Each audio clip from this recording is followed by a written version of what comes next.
on va peut-être commencer parce que je crois que le directeur est en déplacement, il y a quelques impératifs, donc on va rapidement commencer. Allez. Et puis avant de vous faire une présentation de l'endroit où vous êtes et de nos invités pour cette conférence, Docteur Tariq Abou, je vais vous laisser la parole du coup pour que vous puissiez faire une présentation de vous et puis peut-être de l'école, comme ça on vous libère de suite.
Donc effectivement, je me présente, je m'appelle Alain Brunet, je suis responsable de la pastorale dans cet établissement, donc de la Fondation d'Auteuil.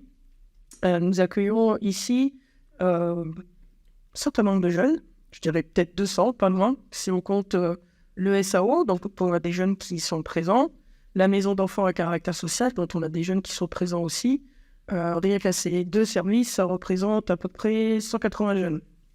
Se rajoute à cela en journée, la semaine, une centaine d'élèves au niveau du lycée professionnel. Je pense que la fondation d'Auteuil, tout le monde la connaît plus ou moins bien. C'est une fondation qui a été créée en 1866 par l'abbé Louis Rousset à Paris, qui a accueilli les orphelins qui traînaient un peu dans les rues. Il a commencé avec une dizaine de jeunes. Aujourd'hui, on rayonne à travers toute la France et on accompagne pas loin de 5000 jeunes et familles sur le territoire français et les départements français.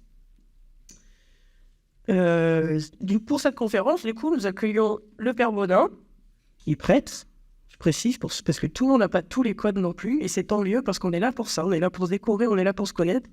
Et je vous présente l'imam Roberto Pietro Lillo, dans un autre sens. Voilà. Je vais peut-être vous laisser la parole pour vous présenter, parce que vous me connaissez mieux que je ne vous connais. Donc, Roberto, vous commencez ? Salam alaikum, bonjour à tous et à toutes. Donc elle m'a très bien présenté, donc c'est Pietro Roberto Lillo. Roberto fait très bien l'affaire. J'ai 29 ans, 30 ans cette année, et comme le directeur a très bien dit, je suis lauréat de cette école, de l'Institut d'enseignement supérieur islamique de Paris. Et je suis père de 2 enfants, et je suis honoré d'être parmi vous aujourd'hui. Juste un complément, vous cédez, enfin, non, c'est pas comme ça qu'on dit, peut-être, vous me direz dans ces vidéos qui ne vont pas, mais vous intervenez sur la mosquée de Porter. C'est ça. Un peu partout. Mais un peu partout aussi. Ouais, merci. Donc moi je suis le père Charles Bonin, un des 3 prêtres de la Pièvre. Donc je suis prêtre en Isère, dans le diocèse de Grenoble-Vienne, et je dessers donc 62 communes dans ce territoire de la Bièvre. Ça fait du travail. On s'occupe. Du coup, pour commencer cette conférence, on va vous faire un rapide rappel quand même de pourquoi on est tous là aujourd'hui. Eh bien, c'est dans le cadre de dialogue interreligieux, comme l'a dit le directeur, et pour cette journée de la fraternité humaine qui a été instituée le 4 février suite à la rédaction et à la signature du texte document sur la fraternité humaine pour la paix mondiale et la coexistence commune, qui a été signé en février 2019 par le pape François et l'imam At-Tayeb. Ils s'étaient rencontrés du 3 au 5 février et ils ont signé ce texte, co-signé ce texte le 5 février 2019 à Abu Dhabi. Le document, il fait 7 pages. Vous l'avez peut-être pas lu. On va pas le lire aujourd'hui. C'est pas l'enjeu. En tout cas, l'enjeu, c'est plus que le père et l'imam répondent à certaines questions autour de ce texte. Par contre, je vais vous en faire la lecture de l'avant-propos. Il est consultable sur Internet, ce texte, si vous souhaitez, à l'issue, le lire. Il fait 7 pages, ça se lit très très vite. Et ensuite, on écoutera Roberto, donc le même avant-père, et Charles Bonin, curé, donc dans la Bièvre, pour commenter les grandes lignes de ce texte. Donc, je vais vous lire l'avant-propos. Je le lis, parce que je ne l'ai pas appris par cœur.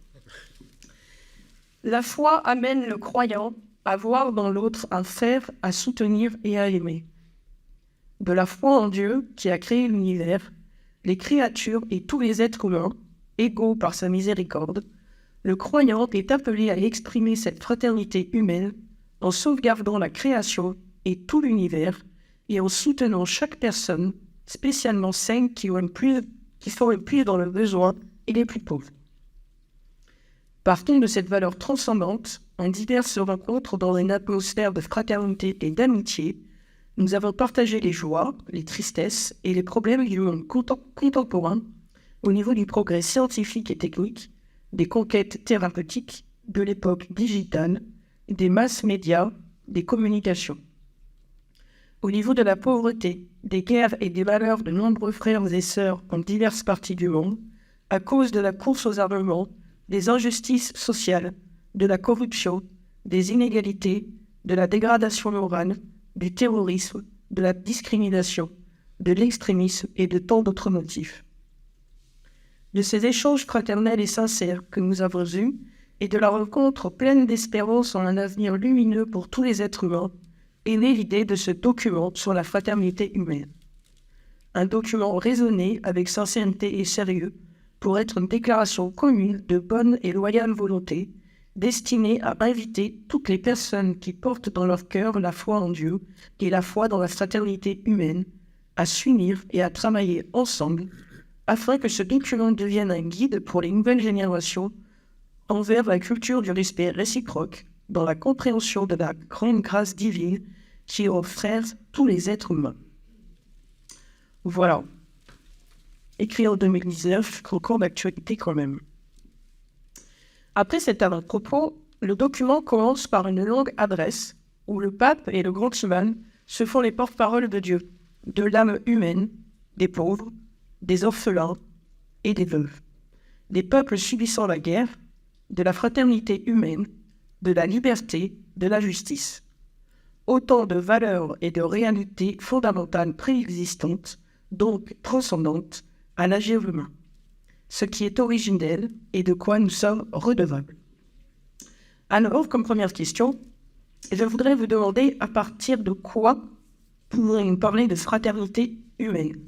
Sur quel fondement textuel de l'Église et de l'islam s'appuie-t-on pour affirmer ce lien de fraternité entre les hommes? Roberto? Merci.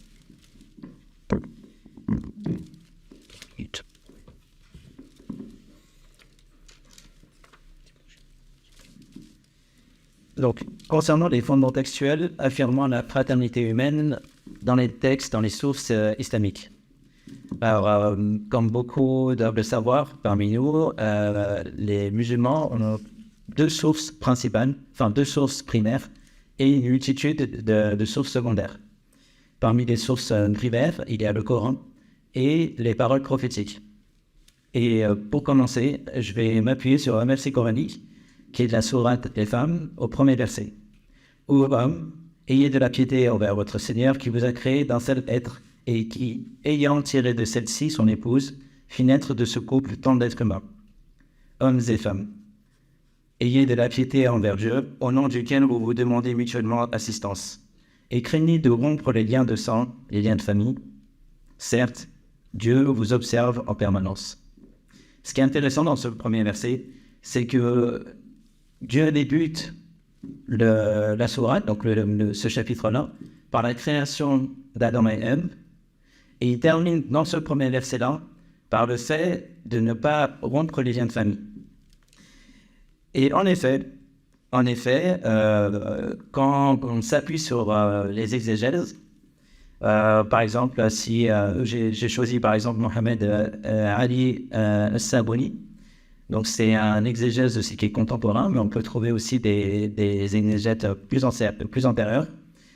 Ce qui est intéressant, c'est qu'il lui, par exemple, il commente en disant à la fin, donc comme je vous ai dit, lorsque Dieu nous exhorte à ne pas rompre les liens de famille, à la fin, cela souligne la grandeur du droit de Dieu sur ses serviteurs, comme mentionné dans le Coran, en associant la piété à la bienveillance envers les proches, soulignant ainsi l'importance de ce lien humain.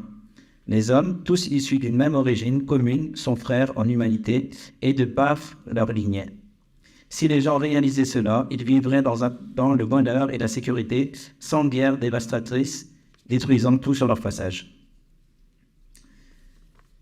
Et parmi les paroles prophétiques, je vais vous en citer quelques-uns. Par exemple, il y a le fait que le prophète Mohammed sallallahu alayhi wa sallam a dit « Ô homme, votre Seigneur est un et votre Père est un ». Donc ici, votre Père est un, c'est en tant que musulmans, nous on considère que le prophète sallallahu alayhi wa sallam parlait de Adam. Selon Zayd ibn Arqam, le messager de Dieu sallallahu alayhi wa sallam pria en ces termes. Seigneur Dieu, maître de toutes choses et souverain de toutes choses, j'atteste que tu es le Seigneur seul et sans associé. Seigneur Dieu, maître de toutes choses et souverain de toutes choses, j'atteste que Mohammed est ton messager. Seigneur Dieu, maître de toutes choses et souverain de toutes choses, j'atteste que tous les hommes sont des frères. Enfin, selon Anas ibn Malik, le messager de Dieu, sallallahu alayhi wa sallam, a dit « Aucun d'entre vous ne peut prétendre à la plénitude de la foi jusqu'à ce qu'il aime pour son frère ce qu'il aime pour lui-même. » Rapporté par le Bukhari.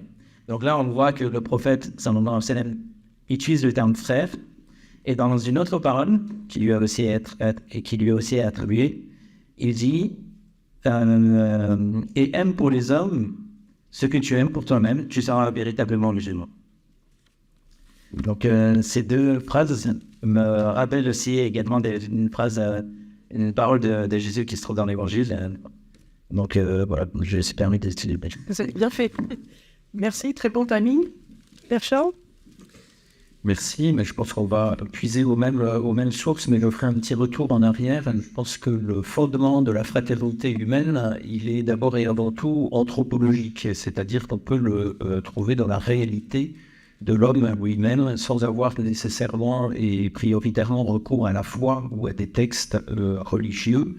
On peut retrouver cette fraternité humaine par le fait qu'on partage le même ADN, que nous sommes de la même nature, de la même espèce humaine et voulue comme telle par Dieu.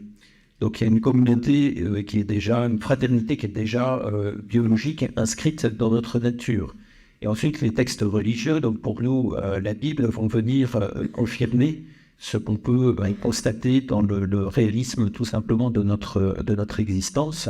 Et la Bible va venir préciser, donc dans les textes d'origine, dans le Genèse, cette origine commune qui est dans Dieu.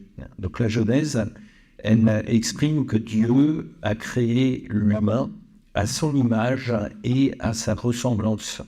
Donc il y a un lien de parenté entre l'humain et Dieu. Or, ce Dieu qui crée, c'est un Dieu qui se révèle bon, puisque le texte de la Genèse répète chaque fois que Dieu crée, il dit cela, il vit que cela était bon, il vit que cela était bon, et quand il crée l'humain, il vit que cela était très bon.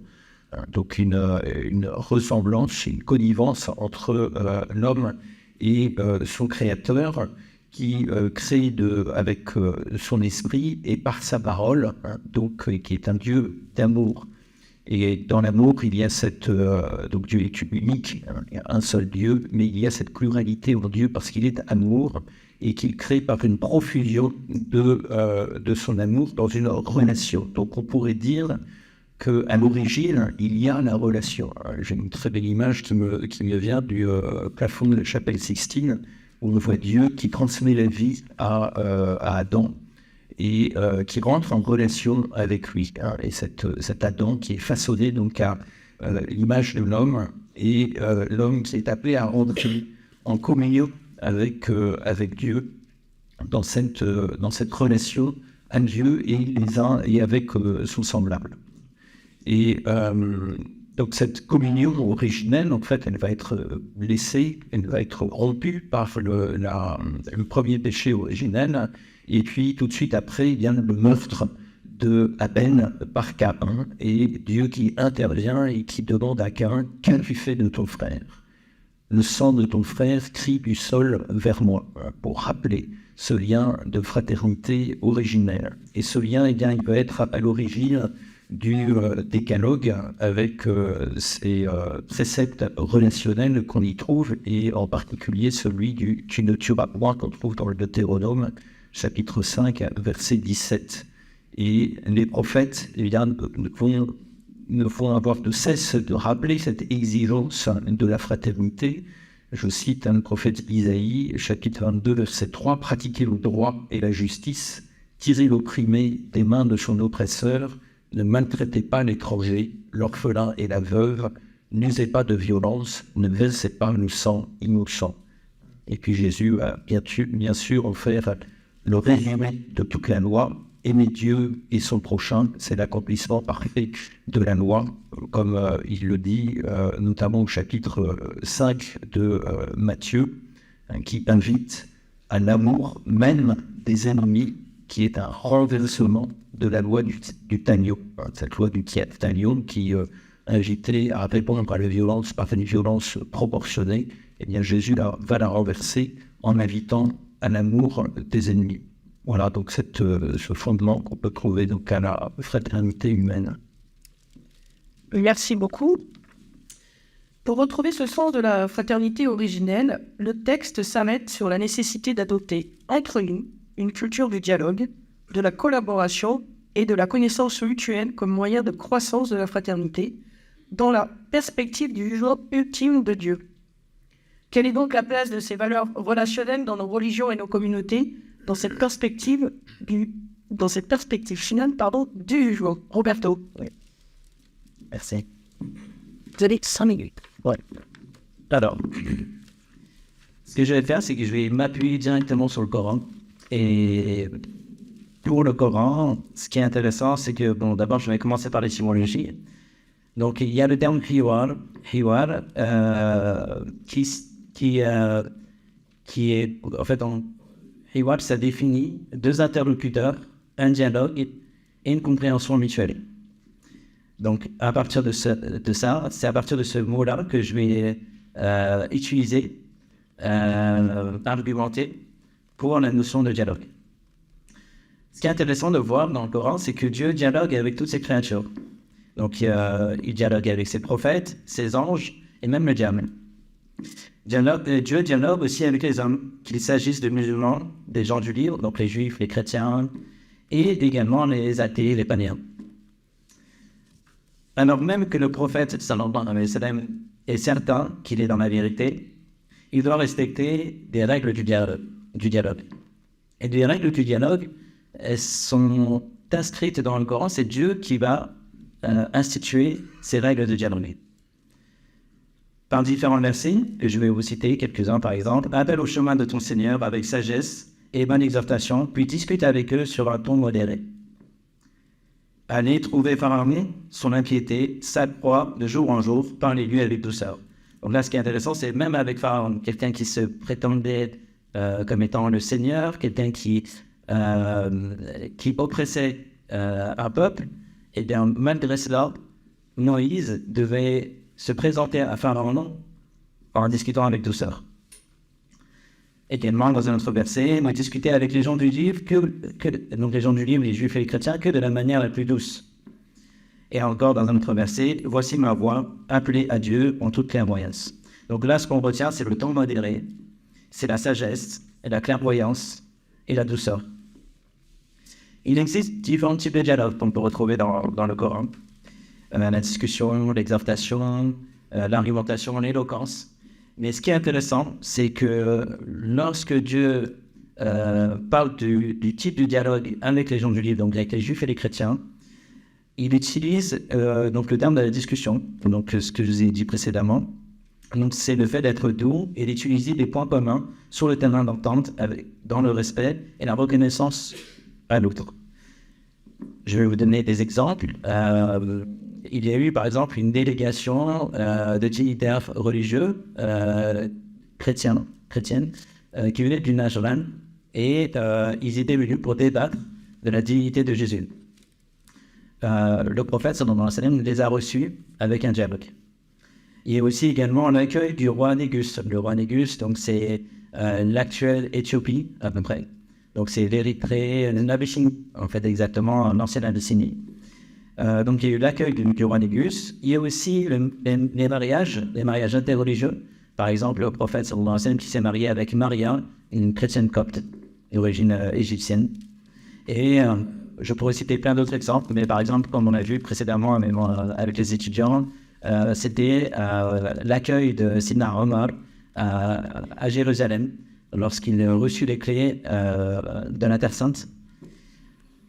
Donc souvent, le concept de tolérance, malheureusement, c'est ce que je vois, c'est que le concept de tolérance est utilisé dans un cadre de dialogue interreligieux, mais dans un sens où comment je pourrais dire ça? Alors, c'est comme si on devait accepter à contre-cœur. Le fait d'accepter, le fait de vivre en tolérance, c'est le fait de vivre avec une personne même avec un contre-cœur. Or, dans le Coran, lorsqu'on parle de vivre avec les gens du livre, il n'y a pas cette notion de tolérance. La notion de tolérance, elle est plutôt sur la reconnaissance mutuelle. Comme Dieu dit dans le Coran, « Ô homme, nous vous avons créé d'un mâle et d'une femelle, et nous avons fait de vous des nations et des tribus différentes pour que vous vous entreconnaissiez. » Ce qui est intéressant, pour le terme vous vous entreconnaissiez, c'est le terme « ta'arafu ». Ta'arafu, par exemple, les musulmans connaissent la période ou même le lieu qui s'appelle Arafat. Également, quand Adam et Ève se sont retrouvés sur Terre, c'est également ce terme qui a été utilisé. Et aussi quand on parle des hommes de Dieu qui entrent dans une connaissance intime et profonde avec leur Seigneur, on les appelle les Arifin. Donc ça veut dire que l'entreconnaissance, c'est pas juste je connais l'autre, mais c'est que je connais profondément et intimement. Et c'est cette relation-là que les hommes doivent avoir, peu importe leur nation, peu importe leur tribu, et peu importe d'où ils viennent. Merci beaucoup. Merci beaucoup. Père Charles. Oui, alors la question, elle mettait l'accent sur un élément du texte qui met la fraternité humaine en lien avec cette question du jugement, donc qui ramène aussi au sens de notre vie, ce pourquoi on est sur Terre. Et pour les chrétiens, le critère du jugement, la mesure en fait de toute notre vie, c'est véritablement la charité.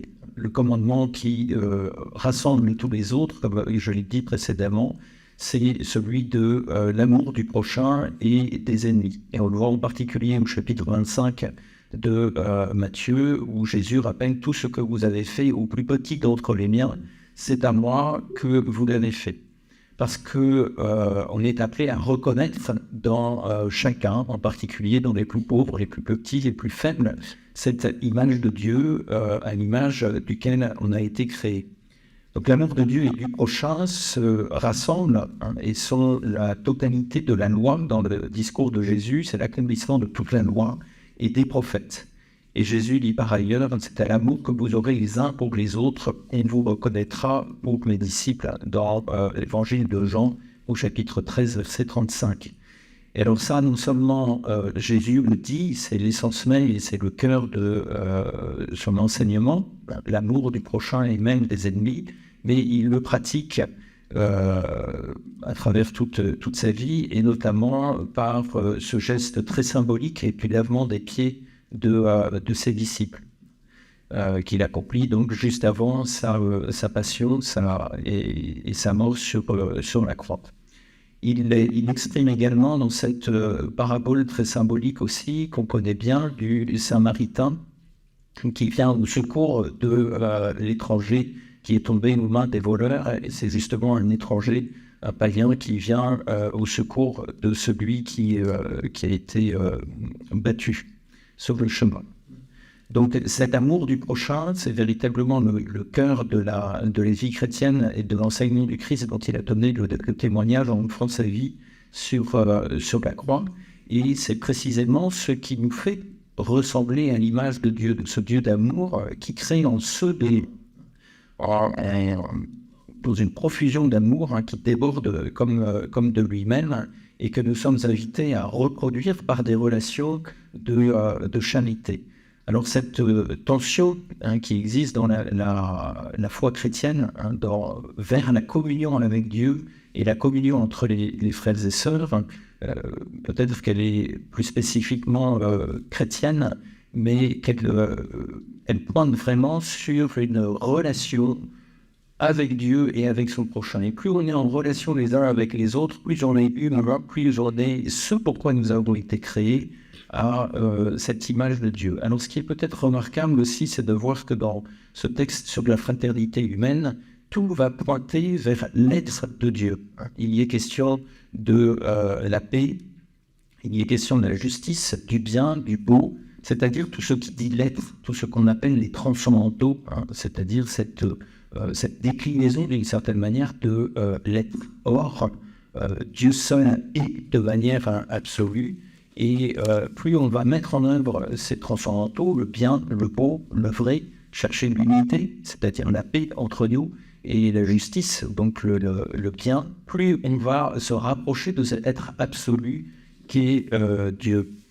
Donc ces valeurs de dialogue, de collaboration, elles vont être les moyens pour vivre de cet amour, de cette relation les uns avec les autres qui nous fait à l'image de Dieu. Alors ce qu'on va voir en particulier dans les enseignements de Jésus et puis ensuite de ses disciples, lorsque par exemple Jésus, toujours dans l'évangile de Matthieu au chapitre 5 verset 25, recommande à ceux qui sont en conflit de s'accorder avec leur adversaire avant d'aller présenter leur offrande pour le culte. Donc pour bien montrer que le pardon, la miséricorde entre nous, le maintien de relations fraternelles est primordial avant tout culte qui, sans cela, serait parfaitement hypocrite, comme le relève Jésus plusieurs fois aussi. Et saint Paul va s'en faire écho, notamment en invitant ses frères à pratiquer une correction fraternelle lorsque l'un ou l'autre a péché contre son frère. Voilà, je crois que j'ai épuisé mon temps, il me reste 5 secondes. Donc je vais peut-être du coup poser une question à Roberto, mais tu pourras y répondre peut-être plus tard. Ce qui peut-être peut gêner les chrétiens qui ne connaissent pas quand ils lisent le Coran, c'est qu'on trouve dans le Coran un certain nombre de sourates qui au contraire appellent à la violence, même s'il y en a d'autres, comme tu l'as dit, qui invitent au dialogue. Mais il y a aussi une référence qui est faite à la loi du talion, ou même un appel au meurtre entre les infidèles ou les idolâtres. Voilà, donc ça peut être intéressant que tu nous donnes aussi ton éclairage sur ce point-là.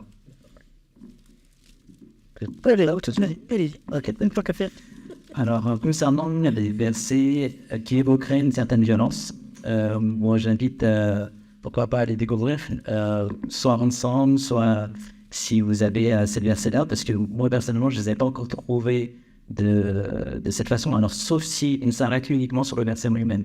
Et dans ce cas-là, si on s'arrête dans ce verset-là, on pourrait dire on pourrait faire dire plein de choses. Ce qu'il faudrait faire, c'est regarder juste les versets qui sont précédents ou les versets qui sont suivants. Donc ça, il faut regarder donc le contexte finalement. On ne coupe pas un verset et on ne fait pas dire ce qu'on veut, surtout si on considère c'est la parole de Dieu. Deuxième chose, donc ça c'est concernant les batailles, etc. Donc on voit dans le Coran que c'est plutôt des légitimes défenses. En fait, dans le sens où le prophète Mohammed sallallahu alayhi wa sallam, tout comme d'autres prophètes, eurent cette possibilité de gouverner un État. Et qui dit gouverner un État, c'est de s'assurer aussi de la sécurité de ces sujets, donc de ses citoyens. Donc assurer leur sécurité tant dans leur honneur que dans leur bien, que dans leur vie. Ainsi, et également aussi lorsque s'il y a un peuple qui est opprimé par un gouverneur, évidemment, le gouverneur musulman est dans le devoir de répondre à l'appel de ce peuple qui souffre et de proposer une alternative à ce gouverneur qui oppresse. Et comme on pourrait le voir finalement dans le Coran, il n'y a pas d'attaque de façon offensive de la sorte ou comme on pourrait l'imaginer. Donc ce serait un sujet, pourquoi pas, à découvrir. Deuxième chose, concernant la loi du talion, nous ne voyons pas cela comme étant un acte de violence. La loi du talion, c'est tout simplement le fait de rendre justice, une façon de rendre justice. Mais on sait que Dieu, dans le Coran, invite au pardon. C'est-à-dire que Dieu donne des façons de rendre justice, donc devant un tribunal.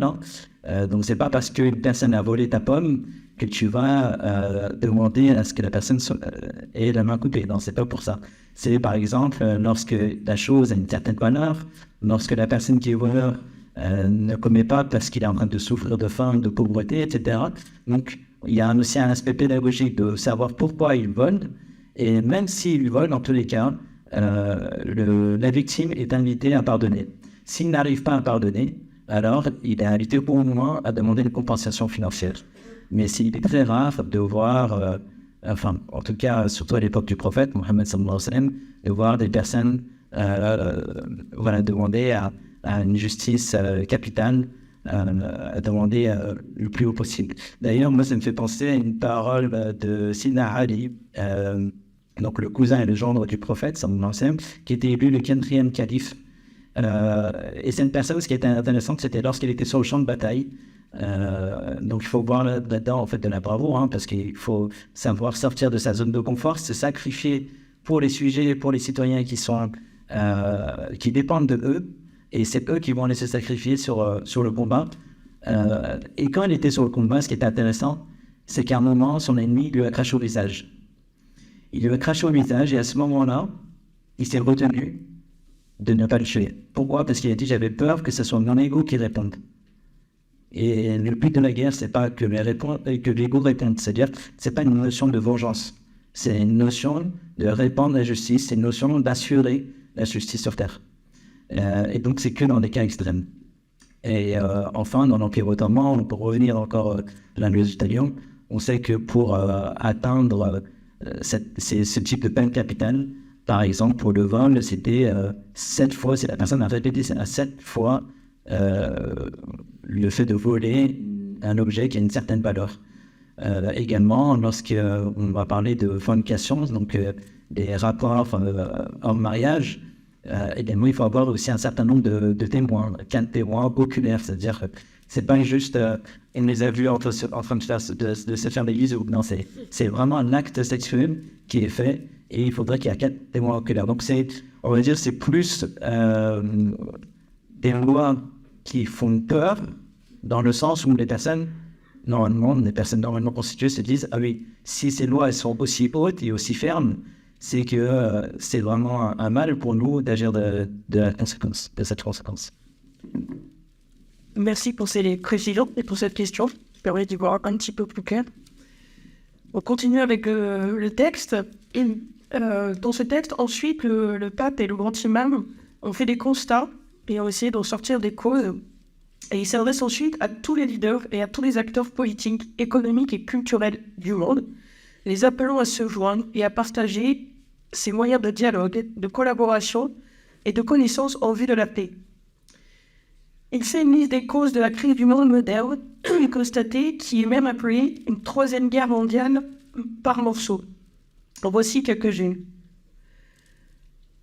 Conscience humaine anesthésiée, éloignement des valeurs religieuses, individualisme, matérialisme sans transcendance, détérioration de l'éthique, affaiblissement du sens de la responsabilité qui nourrissent extrémisme, vide et fondamentalisme, désespoir, solitude, intégrisme, dépendance et autodestruction, inégalité et peur. Cette analyse n'était pas un peu sombre? Est-ce que vous la partagez, chacun, et vous accordez-vous sur les causes identifiées de cette crise? Allez, Roberto. Oui, c'est ouais, non, vous allez vivre. Je vais revenir peut-être sur le texte de la Genèse qui m'explique beaucoup de choses, en particulier au chapitre 3, avec donc le récit de la chute, ce qu'on appelle le péché originel. qui est la cause en fait du malheur de l'homme tel qu'on peut le comprendre. Et on voit qu'en fait cette belle harmonie que Dieu avait voulu entre les humains et puis avec lui pour entrer dans son alliance est rompue par la convoitise d'un objet qui est extérieur à cette relation que Dieu voulait avoir avec les humains. On dit que c'est une pomme, c'est pas une pomme, peu importe, c'est ce fruit symbolique qui fait que l'homme se détourne de Dieu, se détourne de son prochain pour convoiter un bien. Il veut être comme Dieu, parce que c'est ce que le diable lui a fait miroiter. Il veut les pouvoirs, la domination, la puissance et l'avoir. Il veut s'accaparer ce fruit plutôt que de le recevoir de Dieu. Et alors, quand on comprend ce texte, eh bien, on voit qu'à l'origine du mal, eh bien, il y a cette convoitise du pouvoir et de l'avoir aux dépens de la relation que Dieu proposait à l'homme et aux hommes entre eux. L'avoir et le pouvoir sont finalement donc au détriment de l'être relationnel bon qui nous est proposé par Dieu dans son alliance. Alors, parce que finalement, chaque fois que je vais exercer un pouvoir, je l'exerce contre quelqu'un, avec plus ou moins de justice. Chaque fois que je vais avoir quelque chose, ça va être au détriment de quelqu'un, avec plus ou moins de justice également. Et toute la loi humaine va venir compenser ces désordres causés par cette recherche de l'avoir et du pouvoir pour favoriser au contraire une plus juste relation des humains entre eux et avec Dieu. Et c'est tout l'objet de ce qu'on appelle la doctrine sociale de l'Église, qui à travers les textes du magistère, donc des papes successifs, va s'efforcer de préciser ces relations justes et bonnes pour rééquilibrer la relation des hommes entre eux et qu'elle ne soit plus dominée par cette conquête de l'avoir et du pouvoir, mais bien plutôt au bénéfice donc d'une plus grande relation des hommes entre eux. Donc par exemple, les principes de la destination universelle des biens qui veut que eh bien, nous soyons tous gestionnaires finalement des biens que Dieu nous a confiés, ce qui n'est pas exclusif de la propriété privée, mais dès lors qu'elle est accordée au bien de tous et qu'elle ne prive, qu'elle ne lèse personne. L'option préférentielle pour les pauvres également, qui est un autre principe de la doctrine sociale de l'Église, qui veut qu'on soit tout particulièrement attentif à celui qui a moins. Les principes de solidarité également qui nous engagent à partager. Voilà, donc je ne veux pas faire un cours sur la doctrine sociale de l'Église, mais le magistère s'est impliqué à comprendre donc comment Jésus, dans son évangile, nous invite à rééquilibrer nos rapports humains autour de ces principes de justice et de paix pour retrouver cette harmonie qui est voulue à l'origine par le Créateur.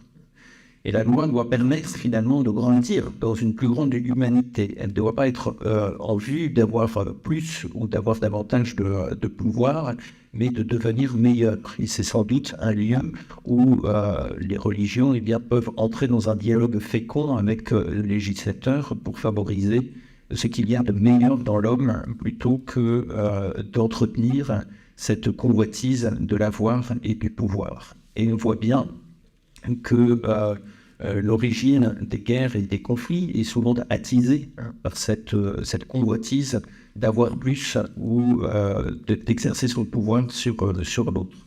Et finalement, cette hypertrophie de l'avoir et du pouvoir, eh bien, elle enferme l'homme et le fait esclave de nouvelles idoles.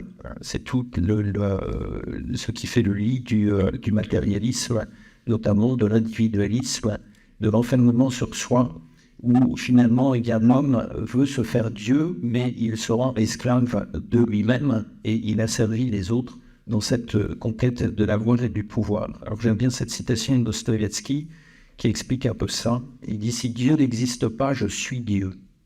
Si Dieu existe, toute la volonté est sienne et je ne peux sortir de sa volonté. S'il n'existe pas, toute la volonté est mienne et j'ai le devoir d'affirmer ma propre volonté.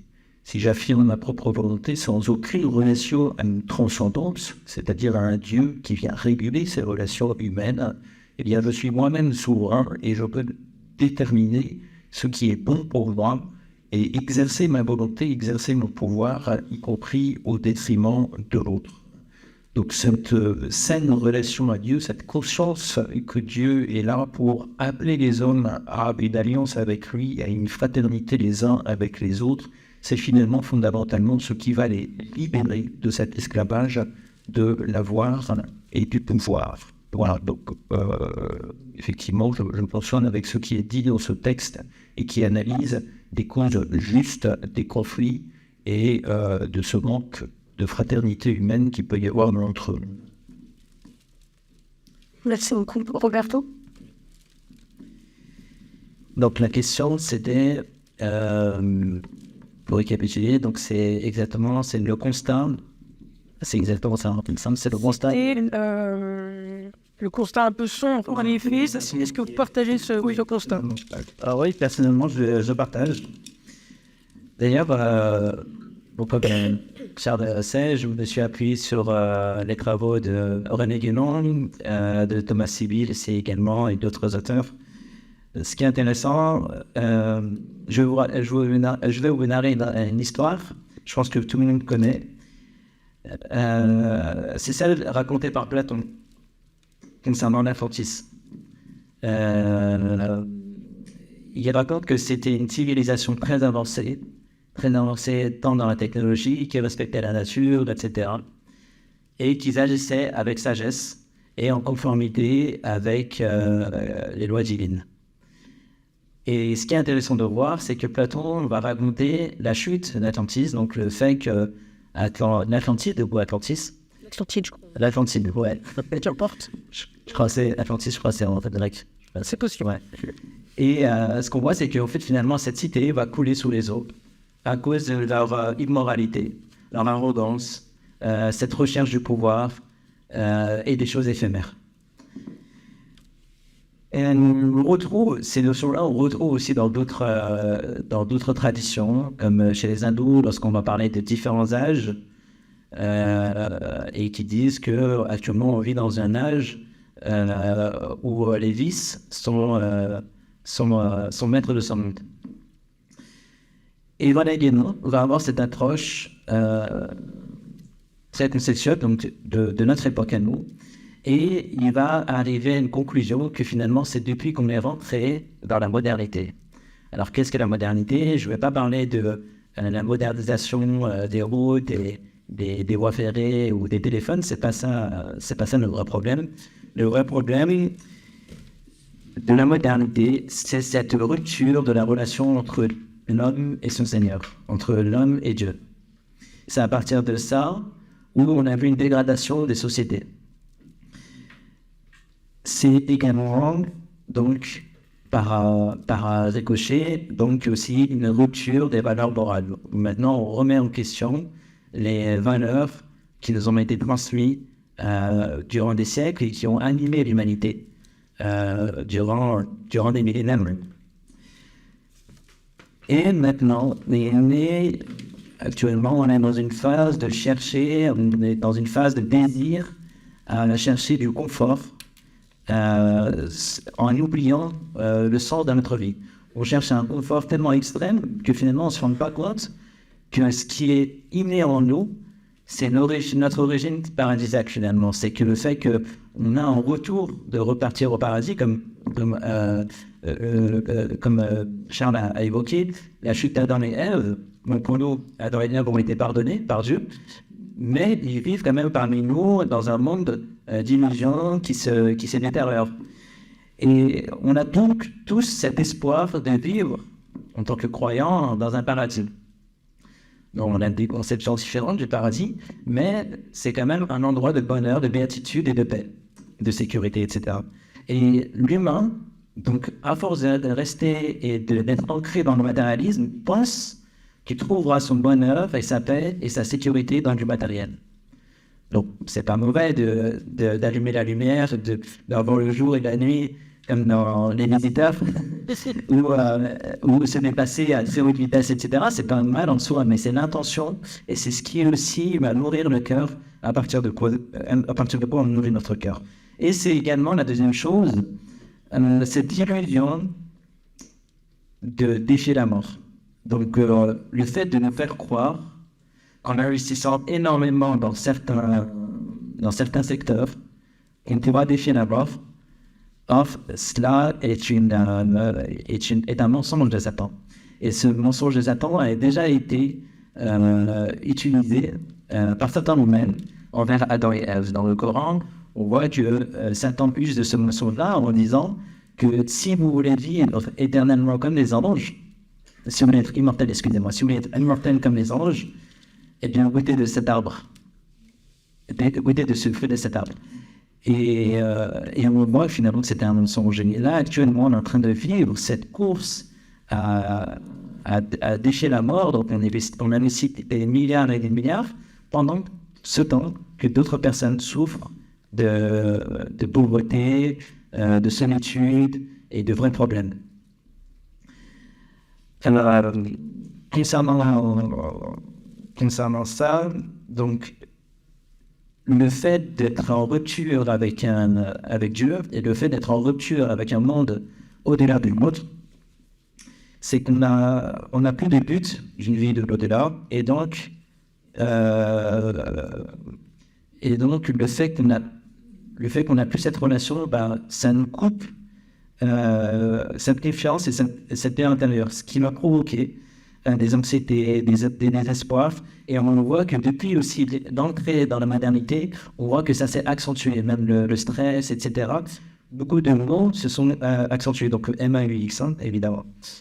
Et ne pas pouvoir aussi de trouver de réponses existentielles, au point que certains ressentent le besoin spirituel au fond de leur être, ressentent ce besoin spirituel, mais par, on va dire, par le fait que, oui, dans un monde qui est nouveau, donc mondialisé, dans un monde individualisé, eh bien, ils vont se tourner vers ce qu'on appelle du New Age. Ils vont faire un mélange du syncrétisme, des différentes croyances, des différentes pratiques, sans qu'ils se rendent compte que finalement, il y a des choses qui soit ne sont pas prouvées scientifiquement, ou soit qui ne sont pas forcément agréées par notre Seigneur. Par exemple, le fait d'être en communication avec des esprits, etc., en pensant que cela va résoudre nos problèmes, etc. Et donc, c'est finalement un cercle vicieux d'une recherche spirituelle, mais qui finalement est sans fondement.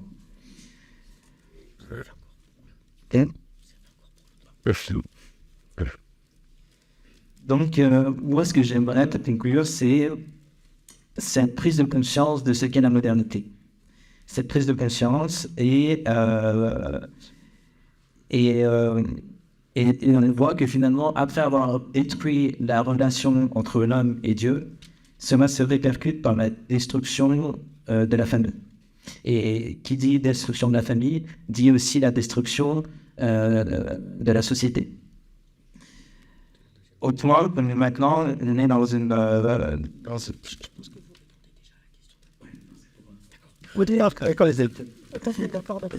Au moins qu'on arrive à douter de notre genre, à divorcer très facilement. Par exemple, il y a des personnes qui me disent « Oui, mais si avant on ne divorçait pas, c'est parce qu'on n'est plus du même âge. Donc je ne vois pas l'intérêt de préserver mon mariage. » Et donc c'est finalement chercher à épanouir son ego, à chercher à satisfaire son ego et pas chercher à se donner. Ce que j'avais bien aimé de la part d'un prêtre qui avait expliqué de pourquoi se donner. Donc soit on donne notre vie à Dieu, ou soit on donne sa vie à une famille, enfin à une épouse ou à un époux. Et finalement, c'est le fait de se donner qui peut mener à un apaisement de soi ou à être béatitude. Merci beaucoup.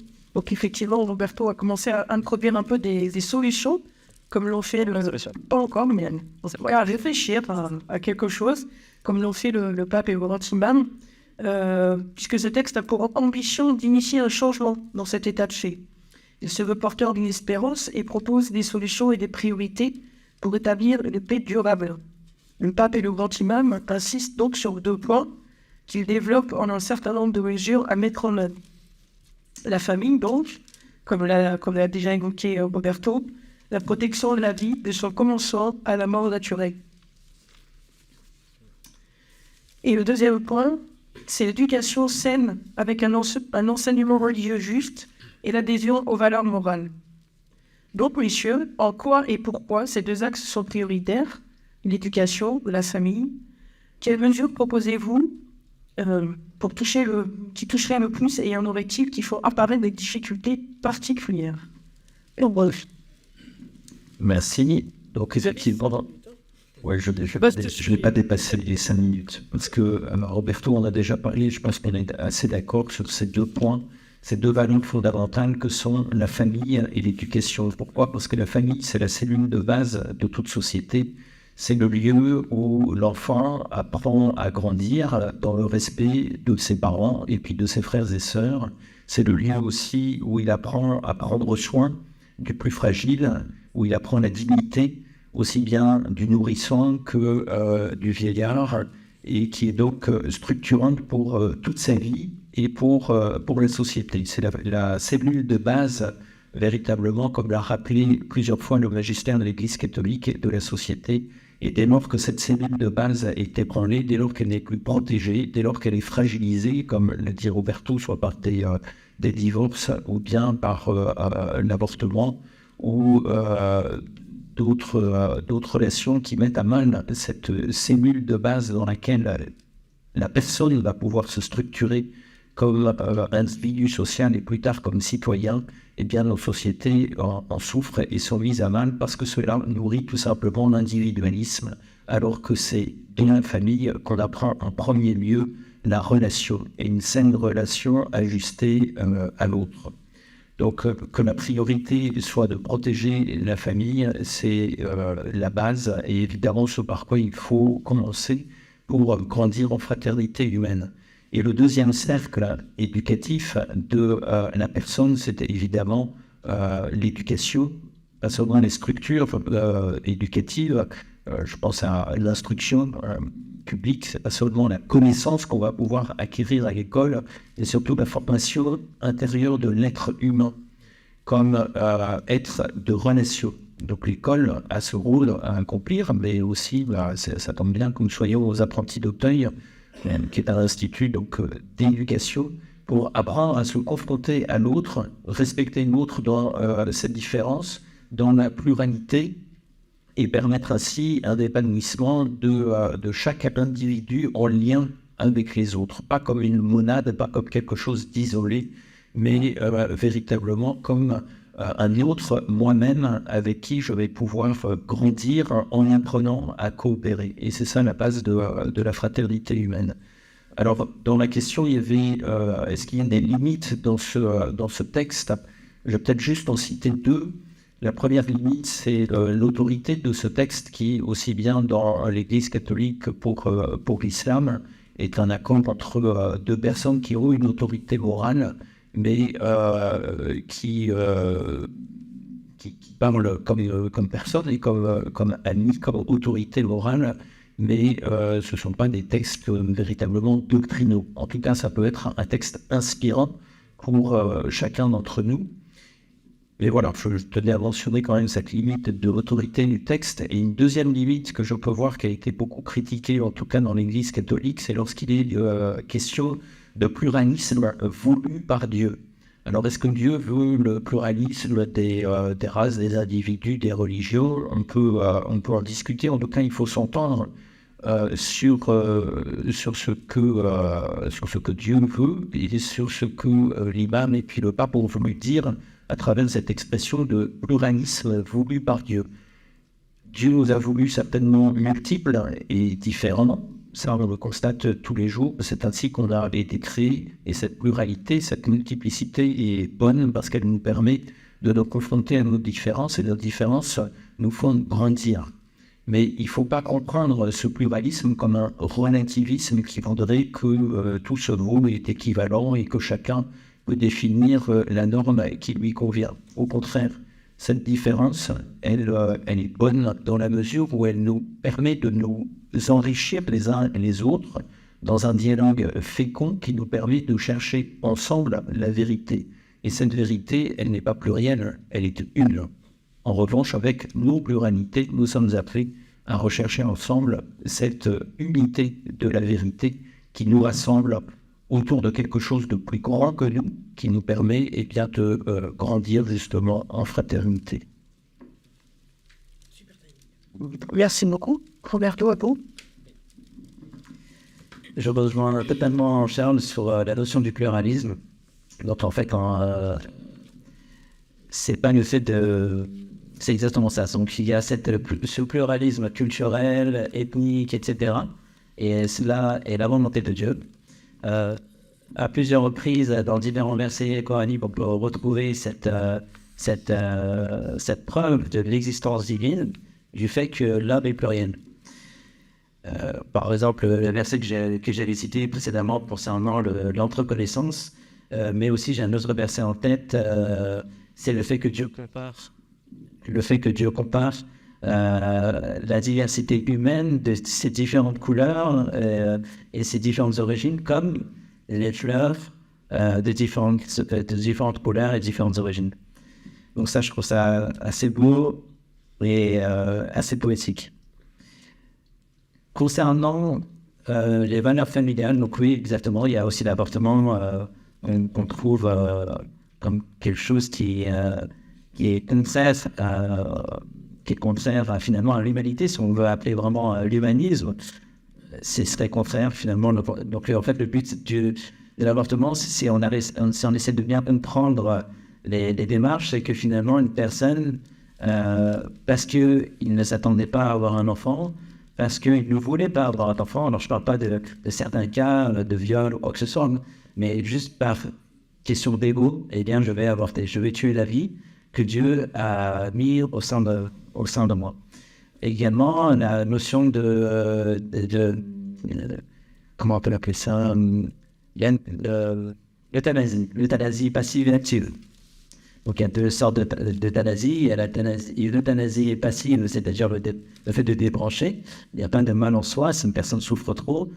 Mais l'euthanasie active, le fait de tuer la vie, encore une fois, c'est quelque chose qui est très grave. Mais peut-être c'est un manque de confiance, un manque de lien avec Dieu. C'est la raison pour laquelle l'islam a dans ses différentes pratiques culturelles, les 7 prières par jour. Justement, le but, c'est que 5 fois par jour, le croyant se permettra justement de se remémorer, de créer un lien avec son Seigneur. Parce que le terme salat, ça vient du mot sila. Et sila, c'est le lien, c'est la connexion avec son Seigneur. Donc, c'est pas juste les paroles qu'on répète, c'est vraiment un lien. Et comme on peut le voir dans la vie prophétique ou parmi ses disciples, ses compagnons, la prière n'était pas vécue comme juste des paroles. Ils étaient complètement déconnectés de ce qui les entourait. Au point que, par exemple, pour vous donner un exemple, il y avait un père de famille. Lorsqu'il rentrait à la maison, il était souvent en colère du bruit de ses enfants. Et donc, quand il rentrait, ses enfants se taisaient. Et lorsqu'il commençait à prier, et bien, ses enfants pouvaient faire tous les bruits du monde, mais il n'entendait pas du tout. Et lorsqu'il sortait de sa prière, eh bien, il ne se rendait pas compte qu'un peu les enfants étaient en train de faire beaucoup de bruit. Et on peut voir énormément de récits similaires. Et nous, on considère que finalement, en tant que musulmans, on considère que la voie du salut, c'est dans l'exemplarité des prophètes. Alors, nous, dans le Coran, on voit les prophètes comme étant vraiment des modèles et on n'a aucun défaut à leur reprocher. Ils ont peut-être certes fait des erreurs, comme Adam a un péché, mais c'était aussi dans le destin de Dieu de montrer, de faire découvrir à Adam, donc au genre humain, que Dieu est pardonneur. Donc il y a toujours des raisons pour lesquelles les prophètes ont fait l'erreur. Mais le but, c'est de comprendre que les prophètes sont véritablement des exemples, des modèles à suivre. Et le modèle pour l'humanité, pour nous en tant que croyants musulmans, c'est le prophète Mohammed, sallallahu alayhi wa sallam. Et c'est à travers sa vie, ses choix, ses approbations, ses désapprobations, on se calquera. Et on a vu en lui un modèle de réussite, et donc on espère atteindre la réussite comme il a pu réussir. Merci, messieurs. En conclusion, ce texte a vocation... Ah bah oui, Excusez-moi. c'est pas fini. Et je voulais finir aussi également que ce qu'on appelle la charia, donc en français la charia, ça peut être un terme qui fait très peur pour certains à cause du fait d'une certaine volonté à dépeindre de ce mot. En fait, charia, ça signifie la voie, mais en fait, c'est le ruisseau qu'on suit. Et c'est le chemin qui mène à Dieu. Et parmi les objectifs de la charia, donc, les savants ont cité 5, c'est la protection de la vie en premier lieu, après la protection de la religion, après la protection de la filiation, la protection de la raison, la protection de la propriété privée, donc des biens matériels, et la protection de l'intimité. Donc, lorsque vous entendez la charia, sachez que ça signifie ces cinq points-là. Voilà, pour savoir pas dire c'est. Oui, c'est toujours pareil, c'est comment sont interprétés les textes et comment vous le disiez tout à l'heure aussi parfois sortir leur contexte. Surtout l'utilisation. Voilà, l'utilisation en mauvais escient et substitution au texte. Revenons à notre texte. Ce texte a donc vocation à faire l'objet de recherche et de réflexion dans les lieux de formation. Donc, nous avons d'ailleurs des étudiants qui nous écoutent en vue de promouvoir le bien et la paix, invitant à la réconciliation et à la fraternité entre tous, en rejetant tout extrémisme, toute violence et toute intolérance. Cela devrait être un témoignage de la grandeur de la foi en Dieu qui unit les cœurs divisés et élève l'esprit humain. On dit pourtant que les religions sont au contraire un facteur de division. Comment pensez-vous, messieurs, que ce texte puisse avoir une répercussion effective concrète dans les comportements de nous chacun en vue de la fraternité et de la paix? Comment ce texte pourrait être mis en œuvre tout à l'heure dans la zone qui suit? Aidez-nous.